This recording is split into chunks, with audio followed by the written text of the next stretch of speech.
Welcome classic rock fans, welcome Patreons to my Patreon only exclusive album review for this month, where we're going to be looking at Brew by Miles Davis. George Grella, in his wonderful book on Miles Davis, describes him as the creator of the fundamental template for the direction of post-avant-garde modern jazz. And there's no doubt about it, Brew is a great work of abstract music. In my opinion, Miles Davis has made a massive contribution to 20th century music. I mean, not just traditional jazz, but specifically those later, more experimental fusion albums. People like Santana, Talking Heads, John Hassell, even Tom York have all cited Miles Davis as a huge influence on, specifically, of course, this album. But also, if we consider some of his other albums as well, and this is one of my personal favourites, A Kind of Blue. Famously, Richard Wright lifts a Miles Davis chord progression off this album for Pink Floyd's Breathe. But his other albums as well that are really important, things like Porgy and Bess, Sketches from Spain. These are all intriguing records in themselves, and that's even before we think about his collaborations with people like Charlie Bird Parker, or the collaboration that was teased with Prince. Now that would have been interesting had it happened. His sound, in my opinion, is best described as a kaleidoscopic fusion of influences, epitomising the unsettled ambiguity of jazz itself. Of course, the 1960s begin with those transcendent tones of John Coltrane. Of course, he released his album Giant Steps, I think, in 1960. And that decade ends with this psychedelic mishmash that is Brew. But it was Brew, that sprawling collection of players, presumably the Bitches, and the Brew was the mishmash and splurge of sound that they created. And the absence of the apostrophe after the word Bitches leads us to assume that the word brew must be a verb rather than a noun. Langdon Winner, of course, in 1970, writing for Rolling Stone magazine, I believe, described this album as so rich in its form and substance that it permits and even encourages soaring flights of the imagination.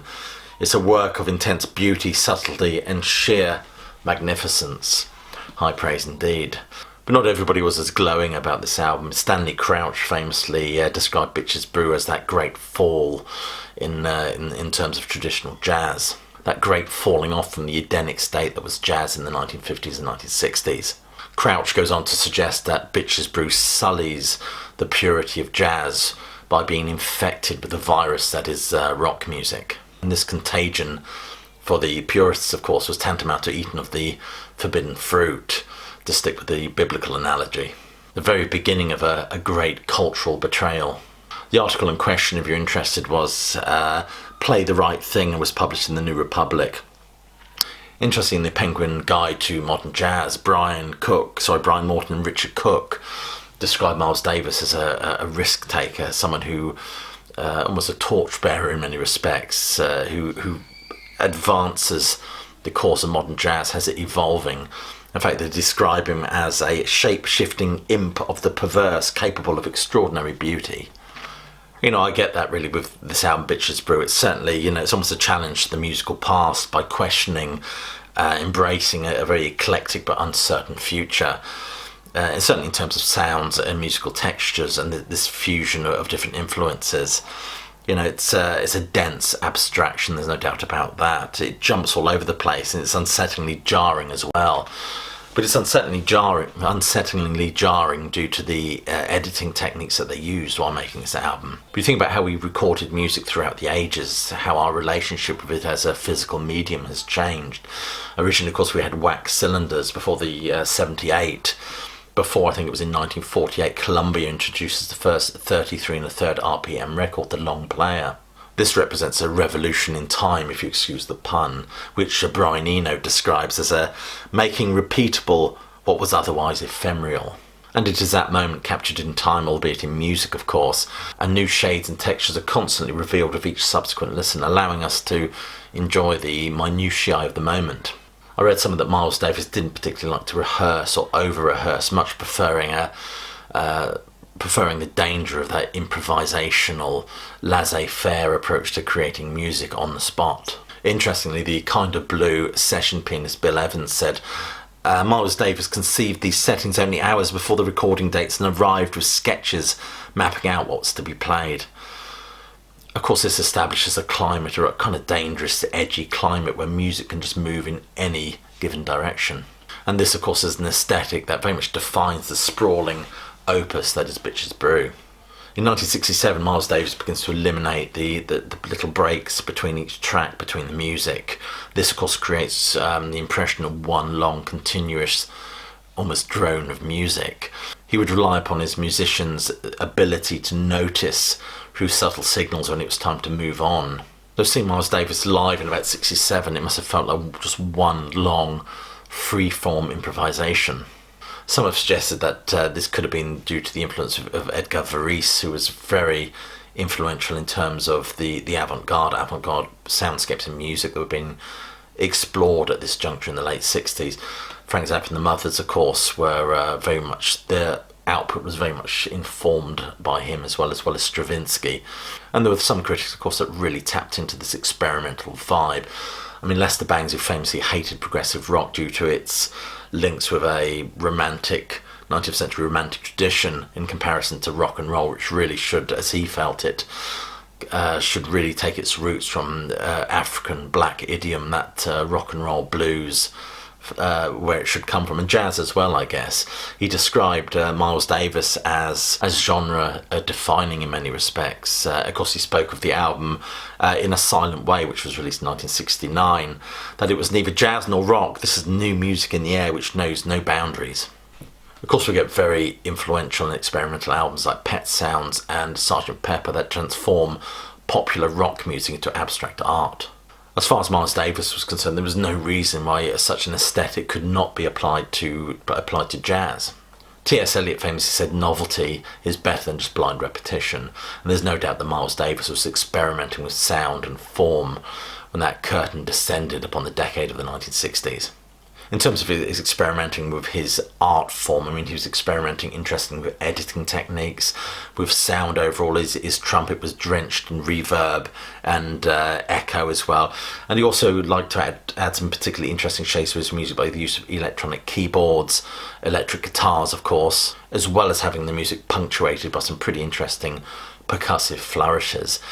And there's no doubt that popular music at this time was a huge influence on Pitcher's Brew. He was a big fan of Jimi Hendrix, James Brown, and Sly and the Family Stone. But it's those percussive flourishes and influences that are really interesting, I think, sometimes in Miles Davis's music, especially his later albums. I mean, Sam Peters, writing in The Guardian, said a rhythmic revolution was taking place in the world of jazz. Parker's melodic and harmonic gifts were so pronounced that we have tended to forget the rhythmic premise on which they were founded. Analyse any of the solos reveals their basic pulse is 8, not 4 beats of the bar, but rhythm sections with the bassist walking through the chord sequence and the drummer tied to the top cymbal were slow to follow him.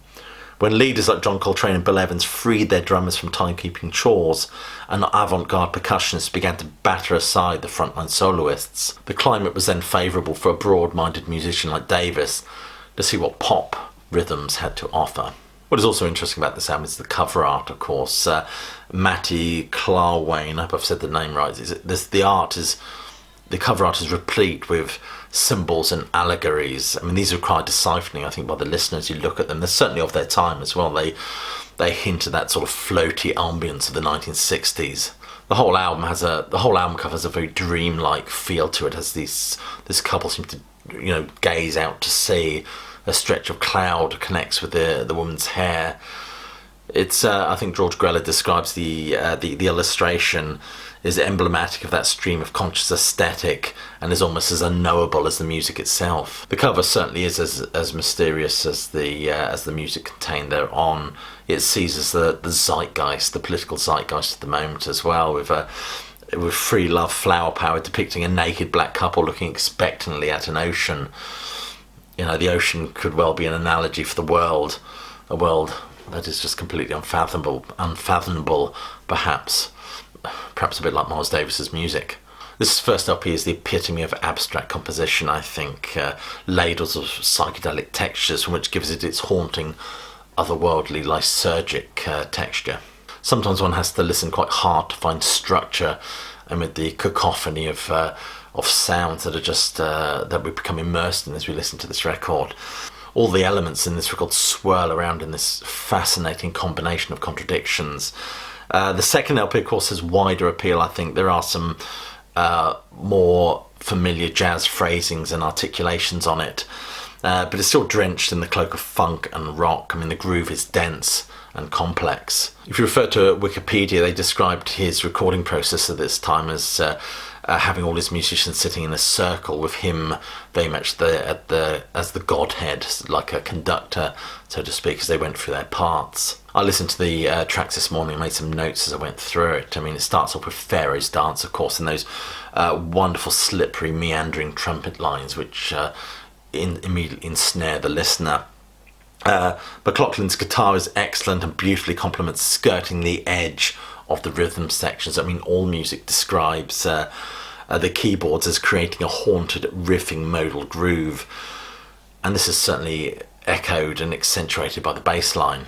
Bitches Brew, of course, which originally composed as a 5-part suite, but only 3 were actually used for this album. And again, McLaughlin's playing on this track is absolutely remarkable. Bitches Brew, of course, is Miles Davis' his own tune, and it's quite dark. It opens with this incantatory, ritualistic prelude with the bass thundering away in a low C. At one point, if you listen carefully, you can certainly detect a musical motif stolen from Blood, Sweat and Tears' Spinning Wheel. Spanish keys is where McLaughlin's guitar work really shines, I think, and you can hear his guitar intertwining with Miles Davis's trumpet. It's rather hypnotic, has a great melodic line and some interesting percussive elements like bongos, for example. A wonderful symbiosis, I think, between the rhythm section, certainly the drummer and the bassist on this one. John McLaughlin, of course, is a brief number with the excellent organ playing that operates just beneath the arpeggiated blues guitar runs. Miles runs the voodoo down. It's a track on the album that certainly demonstrates the influence of Jimi Hendrix and other figures from popular culture, of course. Its use of chunky chords is complemented by the ghostly melody that's superimposed over it. It's a great funky number, vividly, not just a great funky number, it's one that visibly disintegrates as we listen to it. Sanctuary is the one that closes it all. It's a much older number than I read some that was actually just reworked for this album.